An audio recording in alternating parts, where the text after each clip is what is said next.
Hello, my name is Voya and welcome to My Deep Guide. And in today's video, this is in regards to, is it safe to use a ceramic nib like this one here that we have for the Supernote Lamy pen, the one that we got with the Supernote Manta.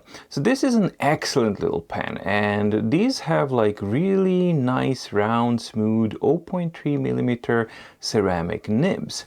Now these nibs never spend, unlike the other nibs that are used for different types of pens, but they are meant to be used with a device like a Supernote, which has a dedicated screen surface. They have their own Feel Right 1 and Feel Right 2 type of a screen protector slash surface, which is designed to work with a hard ceramic nib. And they are designed in such a way that they're a soft, self-healing type of a surface. So basically a soft surface that you can write over and it indents and then it kind of recovers.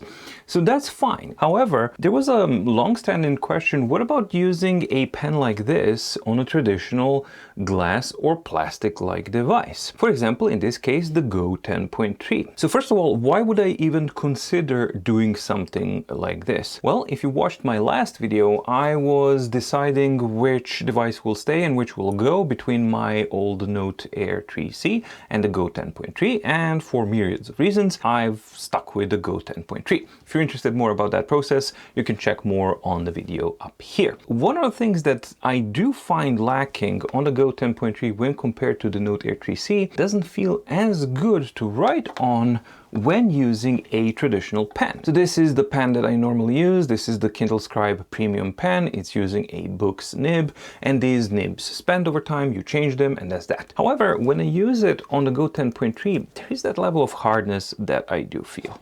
So I was testing different types of pens, Staedtler, Samsung, all sorts of different pens that I do have. What kind of nib and pen combo fits the Go 10.3 best and what suits me most? And just by accident, I kind of had this one lying around and I decided like, okay, so let's just try. I mean, just write a sentence. And I did, and it felt really, really good. That was a bit of a problem. In fact, it actually felt outstanding. I found that it actually offered a surprising level of precision, friction, and smoothness that it just offers an incredibly satisfying writing feel. That prompted the idea to investigate this matter a little bit more deeply and create this video. Could this pen, as good as it might feel, damage the screen in some way or another over time? Why would this question even exist? Because this is about physics, materials, and long-term interaction between different materials. So what does science say? Well, physics says that if you have two materials, one harder and another softer, that are in regular friction, like tip of a pen on surface of the screen, it is not a question of if the softer material will be affected in some way. Rather, the question is when and how will the softer material be affected by the harder material over time?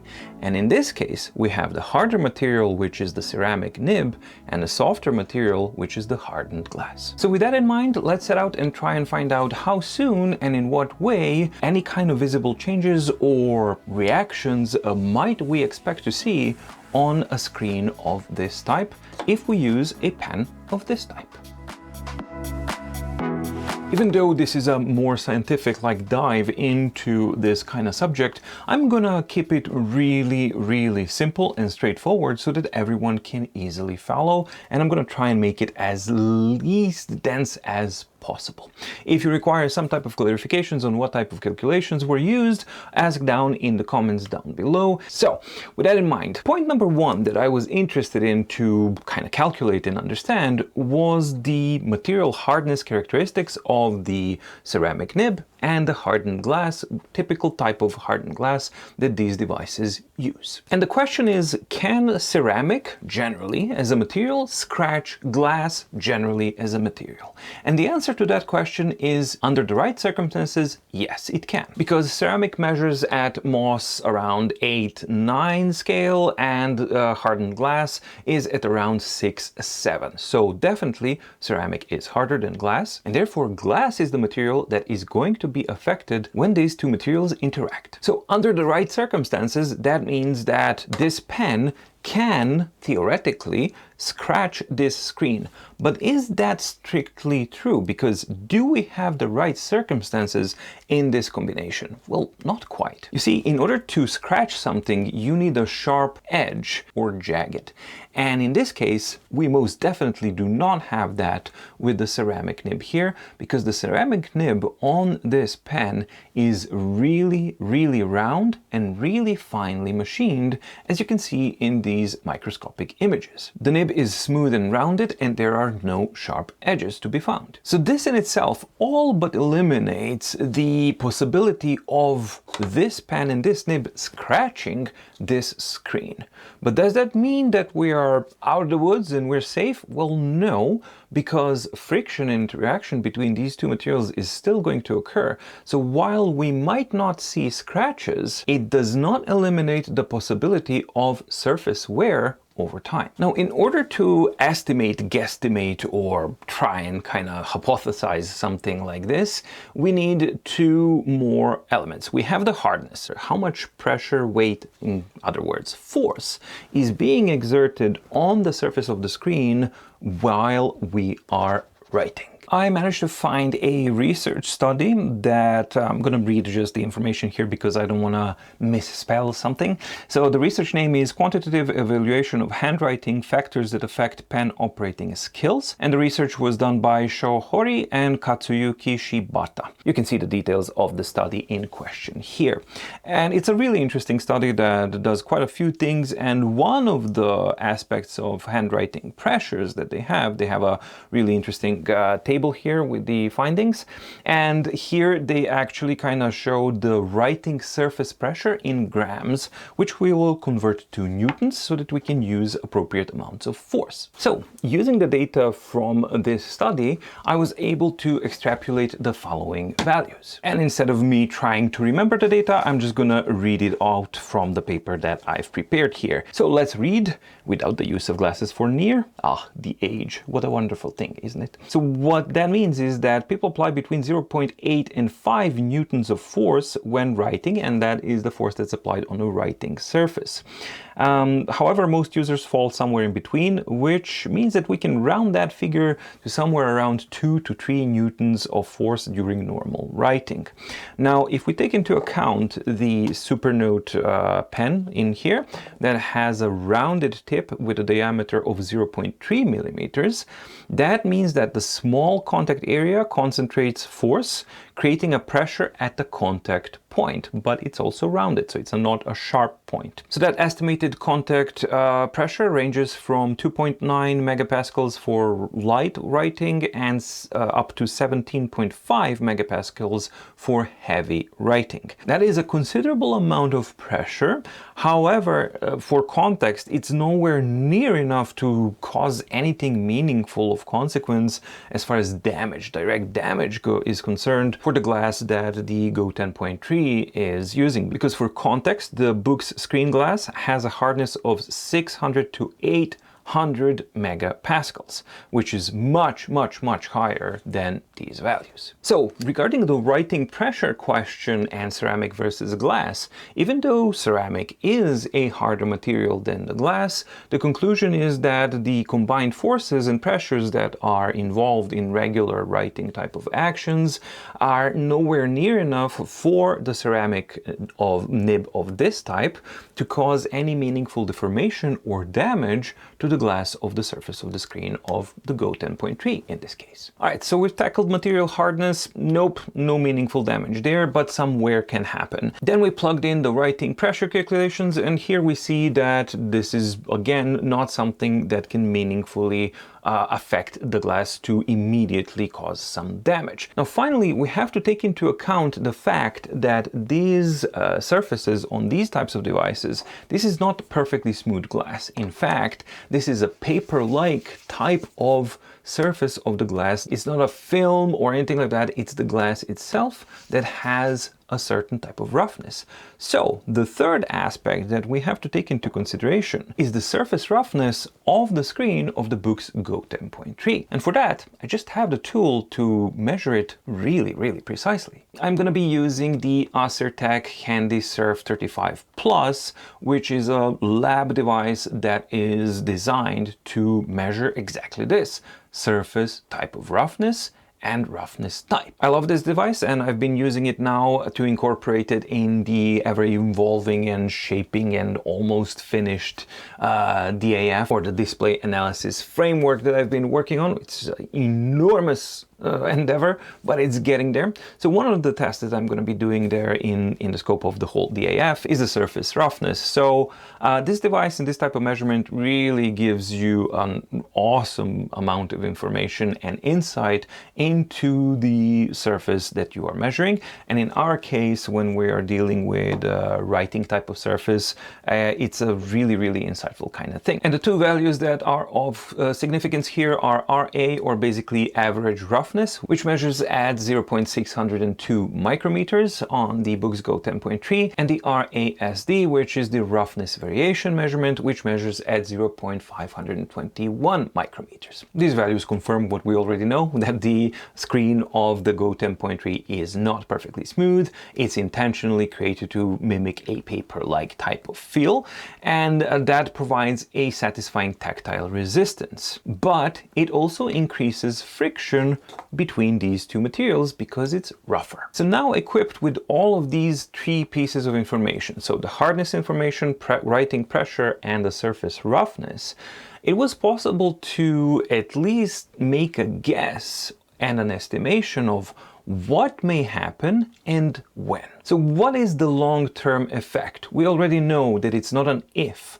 but we're looking for the how and when. So the physics tells us one thing for certain: you will not be scratching the screen with this nib alone. However, you need to keep the nib clean and make sure that no other abrasive material comes in between the nib of the pen and the screen itself. This nib on its own, nope, it cannot scratch the screen. However, you are rubbing consistently and frequently with certain amount of force a harder material against a softer material. That introduces an effect known as mechanical polishing. So over time, the friction and the interaction between the harder ceramic nib of the Lamy Supernote pen and the softer but still hard glass of the Go 10.3 can cause the following effects. Keep in mind that these effects will happen only in the areas that are most frequently being used, or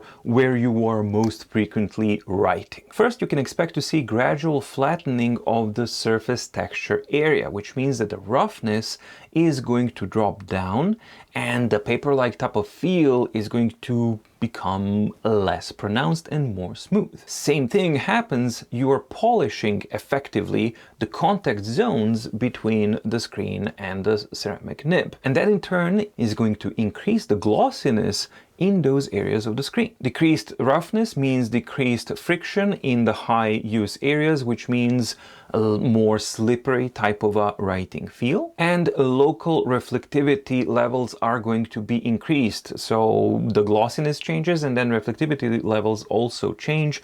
More and more the polished surface actually becomes, and more flatter the surface texture becomes, or less rougher it becomes. So in fairness, this isn't a damage in traditional sense of cracking, scratching, or anything like that, and it's not going to be immediate. But this is a permanent cumulative effect that will happen. This is not a question of if. It will happen over time, and this is not something that you will be able to reverse, because what you're effectively doing is you are going to be polishing certain areas of the screen in an uneven basis. And that means that the screen over time is going to become less uniform, and you're going to have areas, high frequency use areas, that are more polished, smoother, less rougher, and more shiny. All right, now we know not if, and we know what is going to happen.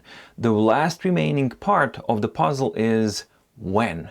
when can we expect something like this to actually rear its shiny little head in this case? And are we talking like 10 years, theoretical but practical impossibility, or something more immediate? Well, let's use 3 assumptions. Assumption number 1, you are writing around 2 hours per day every day.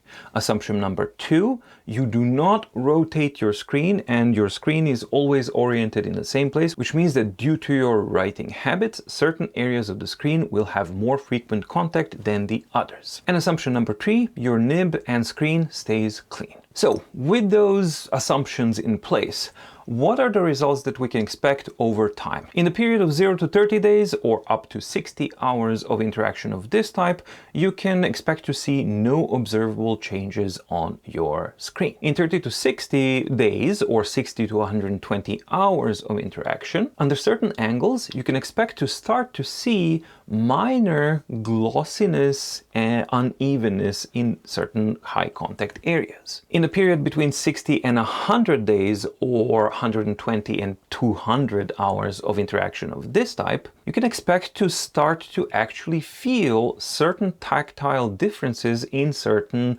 areas of the screen, so slightly more uneven tactile differences. 100 to 200 days or 200 to 400 hours of contact and that type of activity, it becomes more likely that the polished zones or high frequency interaction zones will start to reflect light noticeably different than the surrounding area of the screen. And if you consider 1 year, or that would be like around 730 hours of writing, you should expect to see clearly visible polishing in the most used areas of the screen, with the texture being changed along with the writing feel as well in those areas. Now, this assumes constant use in the same type of areas, right? If you naturally vary your writing, you orient your device from time to time, so for example, you just flip it around and flip it around and flip it around, then the polishing effect will distribute itself more equally across the surface of the screen, and it might remain unnoticeable for a much longer period of time. So now that we understand all of this, there was one remaining aspect that I wanted to kind of double check, but it kind of naturally fell into place. And the question on my mind was like, why did this nib and this combination of this nib feel so good on this screen? The balance of friction and forces involved is somehow that the pen doesn't feel too slippery nor too sticky on the screen of this device. So in other terms, it just happens that the balance of these two is simply just right. So what's the conclusion of this analysis? What happens when you use a Supernote ceramic nib Lamy pen on the hard screen surface of the Go 10.3? You will not scratch or damage the screen in a traditional sense, but you will gradually and unevenly polish it over a period of time, and that period of time is not as long as one might think. At the beginning of this video, we've already established that the question of if was never present. Physics already answered that. And that's something that I maintained in my previous communication about this issue. It's not if, it's when. But I'm really happy that I kind of dove deep in here to understand better and have a better perspective of when, and most importantly, how the use of the ceramic nib will affect the surface of the screen of a device like this. So the real questions that remained were when and how, and now hopefully we have a much clearer idea about those two questions as well. There you go. I hope that you found the video informative and or useful. If you did, please like and subscribe and ding the notification bell in the description of the video below. And also remember to visit the mydeepguide.com/shop, where you can find MDO, MMP and MDG templates, which are all excellent additions for all of your e-paper devices to help you organize and enjoy the use of your e-paper devices on a daily basis. I'm really glad that I did this, but please keep in mind that this is still guesstimation. It does give us a better insight and it kind of steers us in a certain direction, but take all of these measurements and this kind of information with a grain of salt, because it will vary greatly between how you use it, when you use it, how much pressure you do, how's the orientation, and all of these kinds of things. So this is still just an guesstimation and an educated guess, so to speak, what you can look out for and what you can expect if you decide to use a ceramic nib on a hard glass screen. Let me know what you think about all of this in the comments down below, and knowing what you know now, would you use a ceramic pen like this with the Go 10.3? I am in that kerfuffle right now because it feels so freaking good. Yeah, on the other hand, every time I write, I'm gonna be now completely aware that I'm just gradually, ever so gradually, polishing those areas of the screen. And I don't know if I'm gonna be able to enjoy using the device or not, or do I just throw caution to the wind and basically dedicate this device to a long-term experiment and maybe just start using this in the name of science to see if this type of guesstimation is actually going to provide these types of results? What do you guys think about that? Should I use and sacrifice my own Go 10.3 and see, I don't know, revisit this in about a year and see if this video was just malarkey and just bleh? Or was there some merit to analysis of this type? Let me know in the comments down below. Thank you so much for watching. Stay safe, stay healthy, and see you in the next video. Bye!